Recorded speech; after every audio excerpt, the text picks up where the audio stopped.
manifest to the world who the man is and who his teacher is. We should not misunderstand words, because words have the power of life and death in them. I want you to listen very carefully. No prophet of God was able to raise the dead.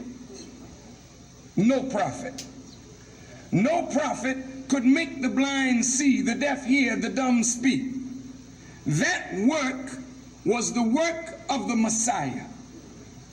When the Messiah comes, he's not a prophet.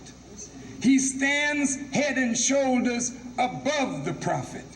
When the Messiah comes into the world, God is present in the world, and the work of the Messiah is the work of God in a man. So when you see God working in a man and through a man, then Allah is in the person of that man. This, the world is going to have to understand exactly why did Elijah Muhammad say that at this time in history. Why is it necessary? To be very specific and right to the point, it is necessary because man does not know himself as the glory of God. You do not know man yet. You have never seen man in the way God made man to be. You have never seen woman the way God made woman to be.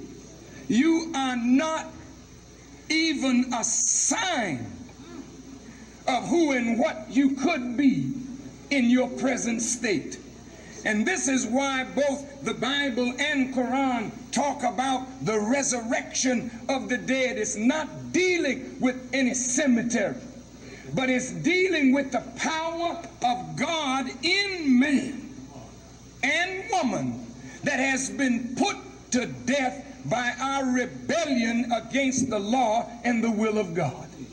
If we submit to God and follow the guidance of this anointed one, then you will see the resurrection of the dead, and we will be changed. And in the twinkling of an eye, we will be changed. And we will be like him. Him who? This Messiah, this God in man. Now, brothers and sisters who are Muslims, don't turn the radio off and say that Farrakhan has gone backwards. Don't be silly. Study the Quran. It is telling you what the destiny of man is, what the goal of man is, why God created man for his glory. And he created man and put in man the same essence and power of himself potentially. And he says to man, if you submit to me, I will grow you and make you so powerful that I can order the angels and they will bow down to you. This is not what I made up. This is written in the Quran, that Allah created a man out of black mud and fashioned him into shape. And after he breathed into that man of his inspiration, he said to the angels, make obeisance to Adam. Bow down to him. Is that right? Yes, sir. Now, if you are not to bow down to know God, worship none but Allah, why would Allah then make a man and then order the angels to bow down to a man that he made if he did not make man a God? Think.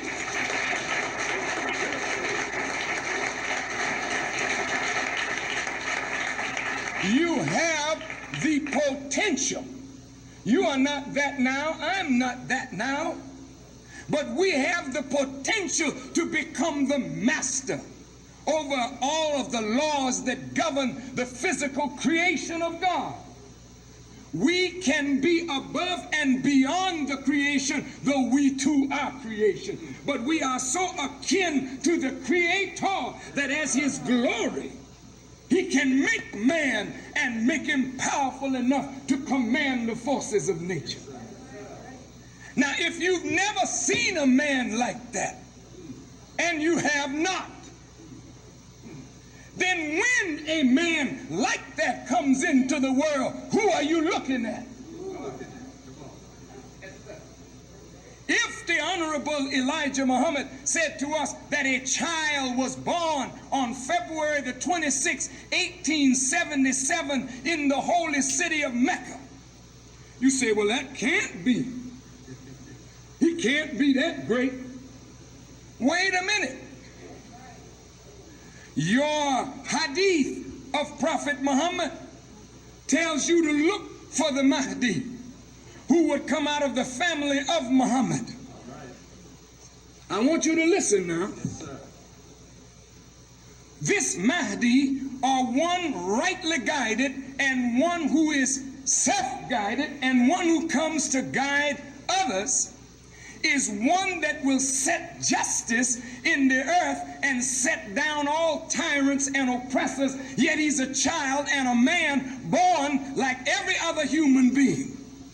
But he will show you your potential, because in his lifetime he will grow to become master.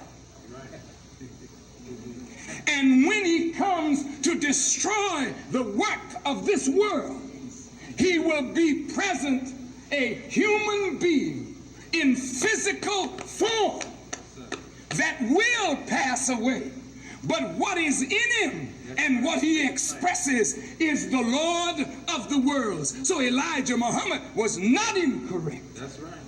Allah did come in the person of that human being that walked among us, that raised the Honorable Elijah Muhammad, that raised the nation and is now raising it again, never to fall.